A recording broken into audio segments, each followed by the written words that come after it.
को काबू रखने वाले निशाचर कहानी से तेरे आती भोरी कठोरा आह सुंदर छोटे पराने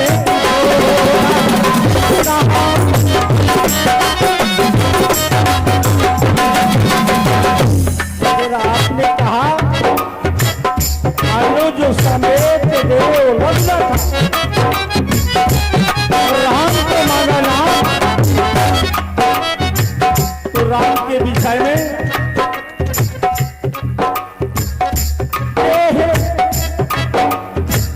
सावे सोचते में प्राण की राम को नहीं बने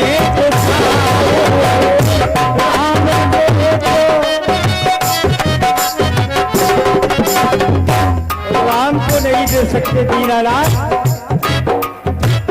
सारे सुख हमें प्राण के समान प्रिय है लेकिन राम उनमें भी प्रिय है इसलिए दीनानाथ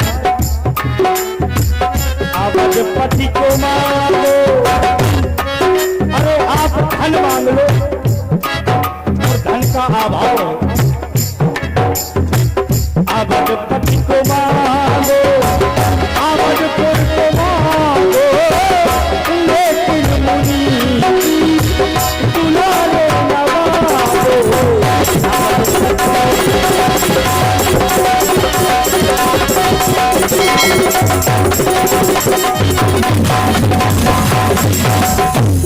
राजन हालात तुम्हारी इन बातों को सुनकर बड़ा आश्चर्य हो रहा है। अभी कुछ समय पहले तुमने कहा कि महाराज आपके आदेश करने की देर है, जो भी आप कहेंगे हम कार्य पूरा करेंगे। मैंने मांगा तो आपने कहा आप ये मेरी भूमि ले लो, धन ले लो, सेना ले लो, ये सिंहासन ले लो।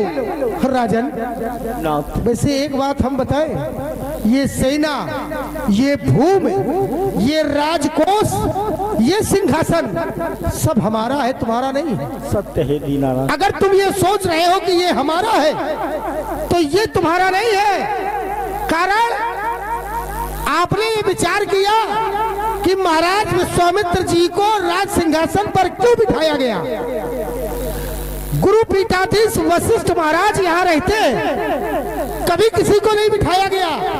शास्त्र कहता है राजा के अनियत राज सिंहासन पर बैठने का दूसरा कोई अधिकारी नहीं है, चाहे जो हो। लेकिन हमें बिठाया गया निज आसन, स्वयं के राज सिंहासन पर। कारण क्योंकि ये मेरा है।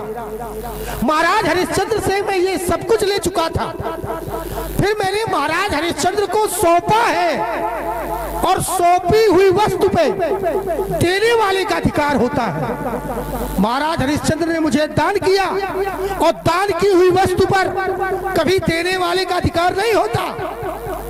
भगवान विष्णु के कहने पर मैंने ये राजपाट पुनः सौंपा है और सौंपी हुई वस्तु पर मेरा अधिकार है। यदि मुझे ये सब लेना होता तो मैं कह देता चक्रवर्ती निर्पाल राज सिंहासन को छोड़ो, यहाँ का राजा मैं हूँ। लेकिन नहीं, अरे हम तो संत महात्मा है, हम इसकी आवश्यकता नहीं है। दूसरा, मैं स्वयं राजा रहा हूँ। यदि मुझे राज सिंहासन, सेना, धन, वैभव इस इत्यादि से प्रेम होता तो फिर मैं संत ना होता, मैं संत मार्ग पे ना जाता। मुझे इन सब की आवश्यकता नहीं है। ना मुझे तुम्हारा धन चाहिए, न यश चाहिए, न तुम्हारी सेना चाहिए, मुझे कुछ नहीं चाहिए। मैंने केवल तुम्हारे 2 पुत्रों को मांगा है।